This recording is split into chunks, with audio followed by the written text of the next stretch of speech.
We spent a lot of time talking about Cedric Coward as a possible option for the Grizzlies in the middle of the first round. And what became increasingly clear, if not to basketball fans around the world, certainly to the Grizzlies front office, is that what we had suggested earlier in the week was true. He's not going to last to 16. So what do you do? And they decided to put together a package, a future first-round pick, 2 future second-round picks, and the 16th pick to move up just 5 spots to number 11, but 5 spots to get the guy that you wanted. Just like you said, Bennett, they identified somebody that they had a conviction about, and then they did what they had to do to go get him. I love it. And the reason I love it is because there are a lot of smart basketball people who also have a conviction about this guy. His story is incredible. In some ways, truly unprecedented. Have you read the piece that Matt Norlander did for CBS Sports last week? Yeah, I did. You need to carve out about half your day. Mm-hmm. You're going to need to decide whether you want to watch Titanic again or read this Cedric Coward feature. A lot of words. You can't do both, all right? You can't do both, not in the same week.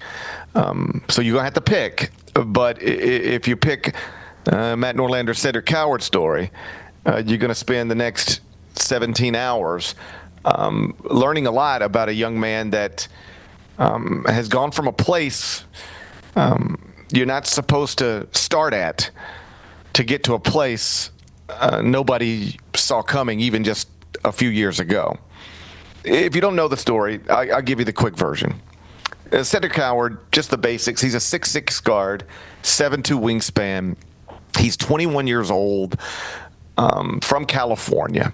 Played at Washington State last season and would have played at Duke next season if he would have withdrawn from the 2025 NBA draft and decided to do one more year of college basketball. But he didn't, because he absolutely killed the pre-draft process to the point where by the time last night arrived, there was nothing really surprising about a franchise moving up to number 11 to select a prospect whose college career began at the Division III level. But broadly speaking, that is always supposed to be surprising, that somebody whose college career began at the Division III level was selected with the 11th pick in any NBA draft. And that's the wildest, or at least one of the wildest aspects of Cedric Coward's story, is that the college part of it started in Division III. But before that, again, raised in Fresno, California by his mother and his stepfather. He considers his stepfather his actual father, and so was raised in a 2-parent home. Always enjoyed basketball, but wasn't like on a track to anything special. In fact, did not make his high school varsity team. This is just a public high school in California. We're not talking about Mount Verde here. He didn't make his high school varsity team as a freshman. Didn't make his high school varsity team as a sophomore. Like, think about that.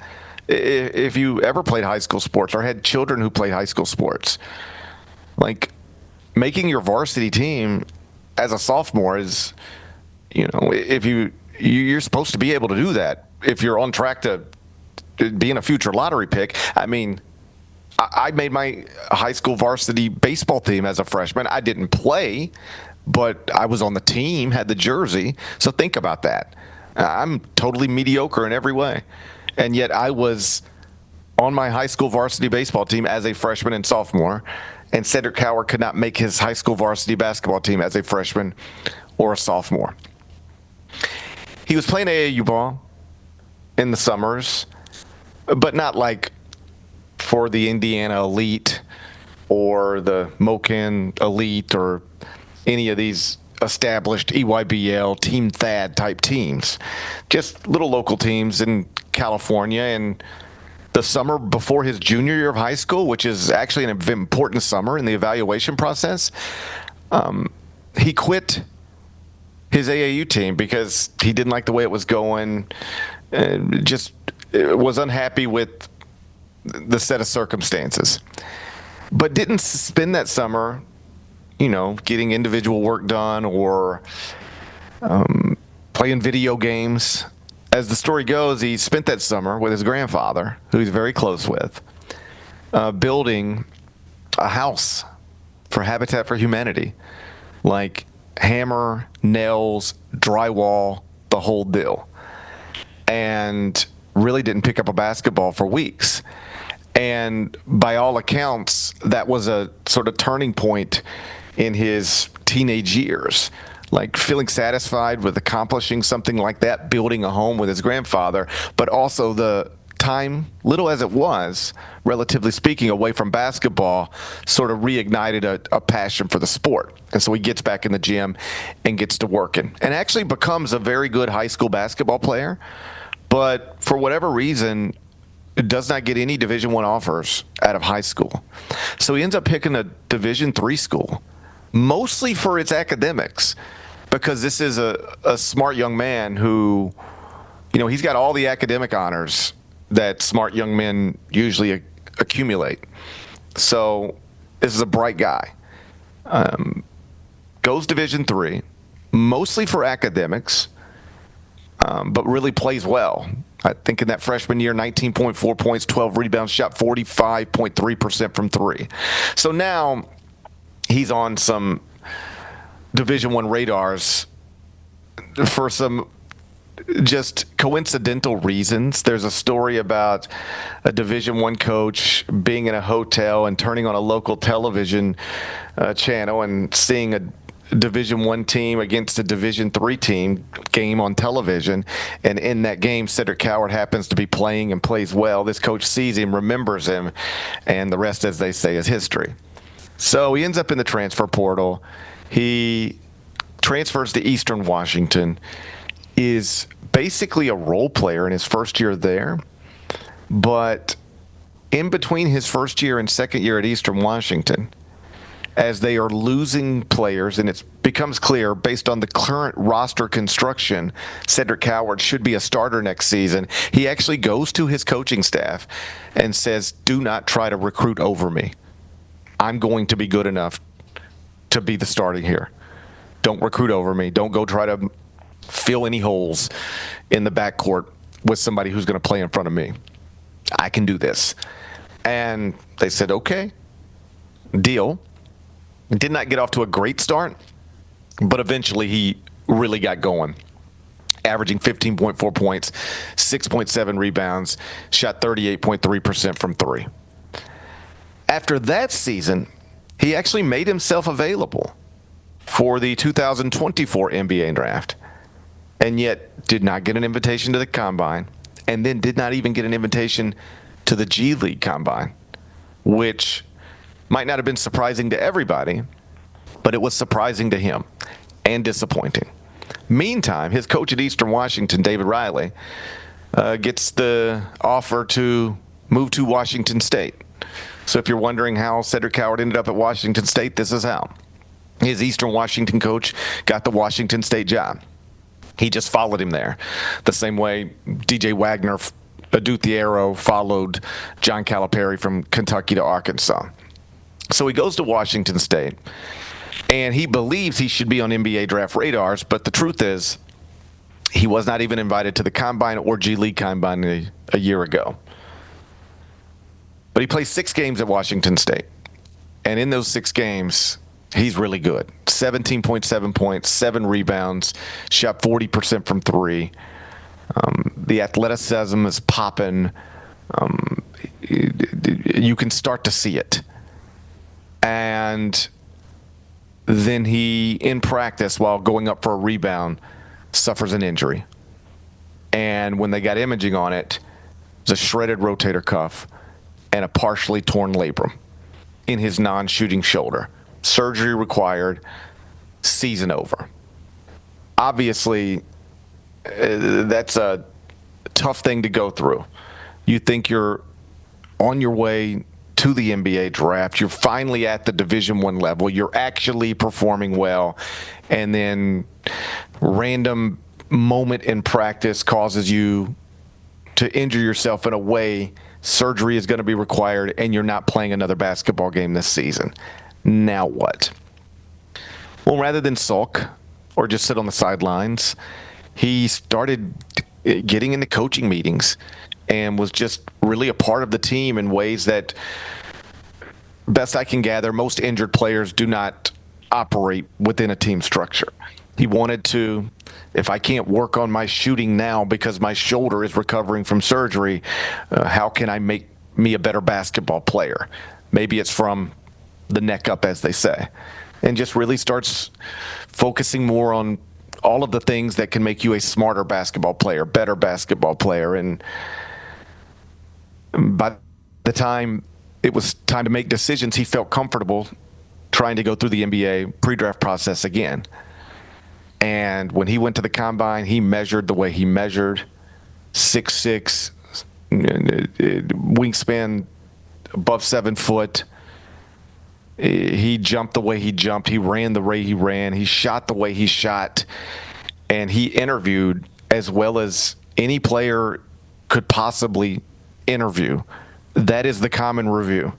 If you sat down with Cedric Coward and had a conversation, you walked away impressed. You walked away blown away. And it became clear, even though he had already publicly committed to Duke and was planning to play for John Shire next season, it became clear, even if on the day that he committed to Duke, most people thought he would actually follow through and enroll at Duke, it became clear after the combine he was going to be a first-round pick, and Duke had better start looking for other options. Cedric Coward was never actually going to be a part of that basketball program. Then you get to yesterday, and clearly the Grizzlies had identified him as a priority, decided to go up and get him. And in a perfect world, and I mean the most perfect world you could imagine, where everybody that has been drafted last year and this year becomes everything we hope and think they can be, it's not crazy to think you eventually, not on night one of next season, but eventually sit in FedEx Forum and watch a starting lineup be introduced of Ja Morant and Jalen Wells and Cedric Coward and Jaren Jackson and Zach Edey. Like, if it all works the way it's supposed to work, that is something you could see someday. And though lots of those players have incredible stories, Ja Morant going from small town South Carolina to Murray State to the face of a franchise, Zach Edey being ranked outside of the top 400 of his high school class, becoming a two-time National Player of the Year and top 10 pick. Some amazing stories in that possible hypothetical starting lineup.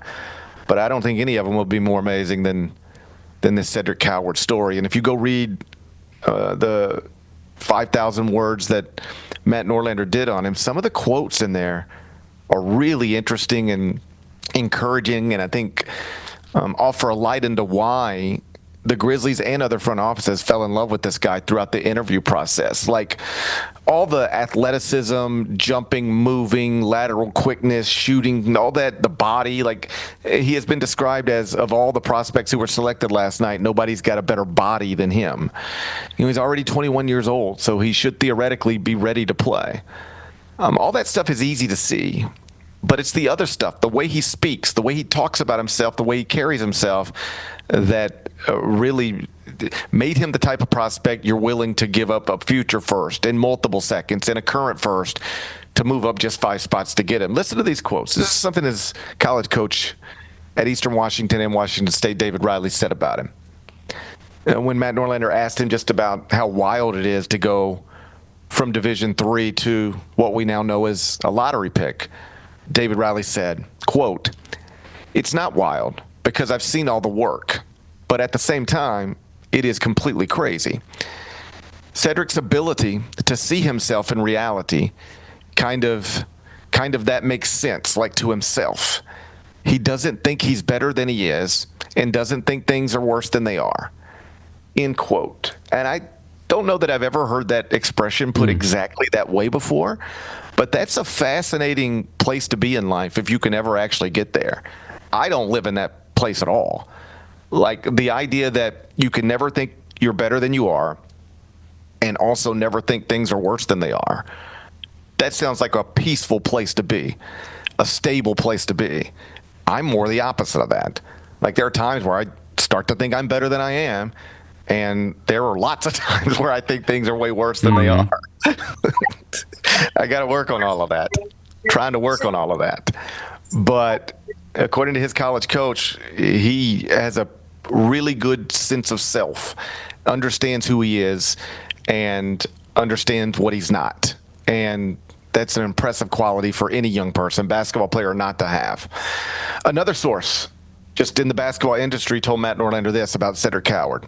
There's an it factor that you can't quantify or put into words.